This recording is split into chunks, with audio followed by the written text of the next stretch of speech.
Hey, happy day. Got a story for you. Trump and Putin, they were sitting down together, and here says Trump. You know what I mean.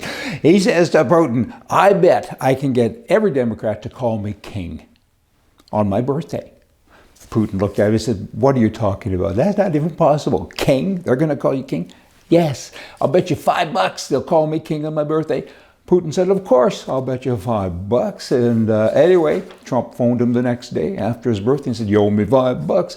Putin, of course, said, I saw it on television everywhere. They were calling you king. Unbelievable. Just sharing with you. Now, hey, let's look at the US of A's fencing board of directors. Fencing, you know, with the sword, not with a hammer. And they say, you know what, you guys, your competitors, you're complaining about fighting with somebody that's a woman that used to be a man and a man that used to be a woman, and how dare you do that, and you can't do that, and we have a decision, and that is that you got to get out of here.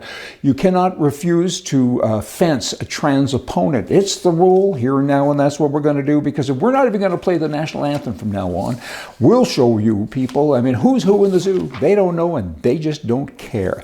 In London, England, 2 burglars. These guys, they stole a toilet that cost $6.5 million. $6.5 million, who does that? Look at this thing. I mean, this is amazing. It's 18 karat gold, and it was stolen. Holy crap, you can't even make this stuff up, can you? The toilet. What's the history of the toilet? A man by the name of Thomas Crapper invented the toilet. So goes the rumor, or the history of it in any event. But took the crooks 5.5 minutes apparently to, how do they know that? 5.5 minutes to unhook it, lift it up and haul it away, and it weighed 215 pounds, and it's worth its weight in gold. I mean, who could use it even? It would be kind of tough. Liberals, you know, the liberals think that if they can jail Trump and the Electoral College, stack the Supreme Court, ban voter identification, censor free speech, indoctrinate children, open up all the borders forever, they think then that they can save democracy. They do. That's what they say all of the time. Trump is wrecking democracy by doing this stuff. And he's closing the borders, and he's doing a variety of things that it's harmful to democracy. He's destroying it, and we want to save it. So give us this stuff back. Dumb is dumb is dumb is dumber. Forever. Yeah, how do they think like that? It's a good thing we don't know, or that we don't understand, rather, because then it would be like them. Here's another thing. Federal laws. There's probably 500,000 federal statutes on the books that very few people understand, and hardly anybody ever uses them. I mean, they're just silly. Here's one. Here's a guy, he's a runner, a mountain runner, and he runs. That's what he does, right?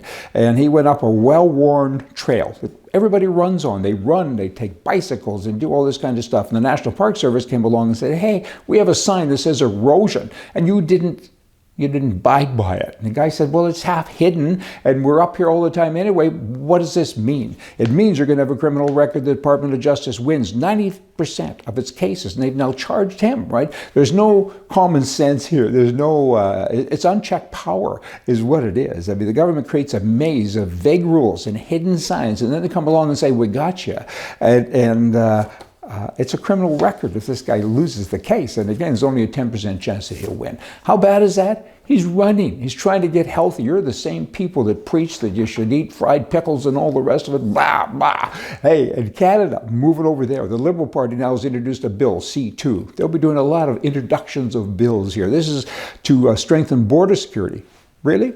And what they're going to say, or do is that you can't make a payment to anyone over $10,000. So if you hire a plumber and his bill's $12,000 and you pay him $12,000, you've just broken the law. So really, they're trying to get to digital currency so they can control everything that you do. I'm sure this is ridiculous. I mean, I use cash all the time. I mean, a $20,000, $30,000 bill, I usually pay in cash because I want to. I'm old and it's my money, and I can do what I like. I always get receipts. I don't do the cash under the table. I do cash on top of the table. Here's your money. Fill out the forms. You've got to pay taxes. You've got to submit this and that, as will I, and have a bloody nice day. And now they're telling me that I can't do that. I could only go up to $10,000. I can't even play, as I say, a plumber or a painter or anybody else.